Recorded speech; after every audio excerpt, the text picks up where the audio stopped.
7 a.m., 8 a.m., 9 a.m., 10 a.m., and 11 a.m., 1 p.m., 2 p.m., 3 p.m., and 5 p.m. News at noon, 12 noon. News from across the states, 4 p.m. And our major news at 6 p.m.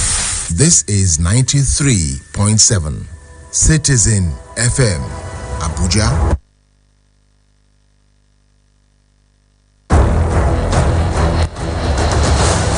Time for news on the hour. Good evening and a warm welcome to Citizen FM News at 6. I am Bolawala Makinde.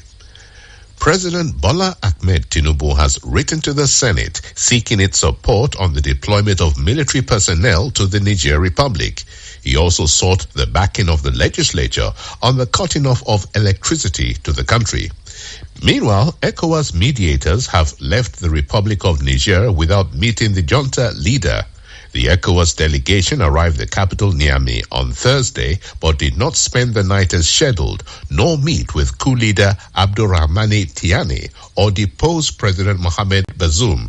The delegation was led by former President Abdulsalami Abubakar and was initially due to meet Tiani to present ECOWAS demands, according to the Nigerian presidency.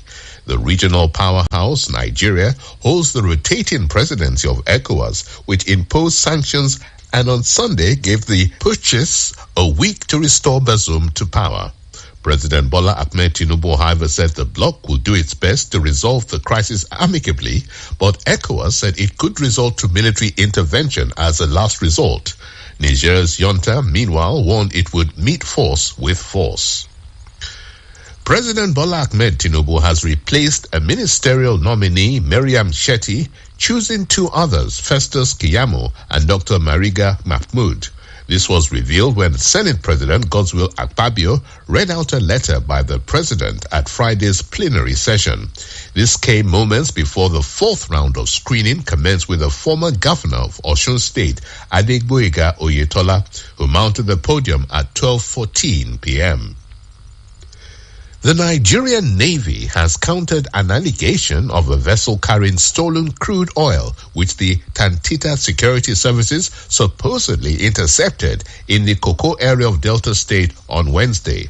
Tantita Security Outfit is a private security company owned by government Ekpemopolo, popularly called Tompolo, an ex-Niger Delta agitator who recently signed a contract with the federal government to protect oil pipelines. The 1,117-ton vessel purportedly intercepted was carrying about 8,100 barrels of crude. Operatives of the Tantita Security said the vessel, tagged MT Prezel, was flying a Togolese flag and was being escorted by a Navy boat led by a senior Navy commander. However, the Navy, in a statement today by its Director of Information, Commodore Ayovon, opposed the notion that the vessel was acting without authorization. The Defense Headquarters said troops of the Armed Forces of Nigeria have in the last 2 weeks eliminated 36 terrorists and apprehended no fewer than 163 suspected criminals and gunmen across theaters of operation. The Director, Defense Media Operations, Major General Edward Buba, said this while giving an update on the operations of the armed forces at the bi-weekly news briefing on Thursday in Abuja. Buba said the troops arrested 137 gunmen, 3 gun runners, 2 kidnappers, 6 collaborators, 15 perpetrators of oil theft, 2 kidnappers, and 6 collaborators. The defense spokesman said the troops also recovered the sum of 3.1 million naira, rescued 140 kidnapped hostages, recovered 37 weapons and 370 ammunition. He listed arms recovered as 16 AK-47 rifles, 6 pump-action guns, 6 Dane guns, 3 fabricated rifles, 2 locally made pistols, 199 rounds of 7.62 mm special, 6 rounds of 7.62 mm NATO, 9 AK-47 magazines and 2 G3 magazines. In foreign news, Ethiopia's federal government on Friday declared a state of emergency following an escalation of violence in the northern region of Amhara. This was stated by the office of Prime Minister Abiy Ahmed. The statement did not make it clear if the state of emergency applied nationwide or just to Amhara, which lies to the north of the capital, Addis Ababa. Abiy's government did not reply immediately to questions from AFP. After 18 years of operating in Kampala, the United Nations Human Rights Mission will close on Saturday because the Ugandan government has ended its mandate. Sub-offices in Gulu and Moroto in northern Uganda have already closed. It comes after Uganda passed some of the world's harshest anti-LGBT laws against the advice of local and international rights groups, including the United Nations.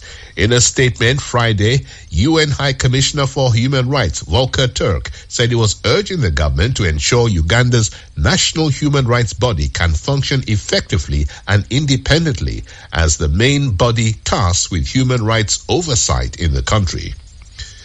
In sports, FIFA is investigating an official complaint that Zambia's head coach Bruce Mwape sexually assaulted a player at the Women's World Cup. Mwape is accused of rubbing his hands over the chest of one of his players during a training session in New Zealand on 29th July. However, the Football Association of Zambia, FAZ, says it has not received any such complaint and finds it as a surprise. The alleged incident is said to have taken place during a training session 2 days before their final group match against Costa Rica, which Zambia won 3-1 for their first victory at a World Cup. And that has been Citizen FM News at 6. I am Bolawala Makinde. Good evening.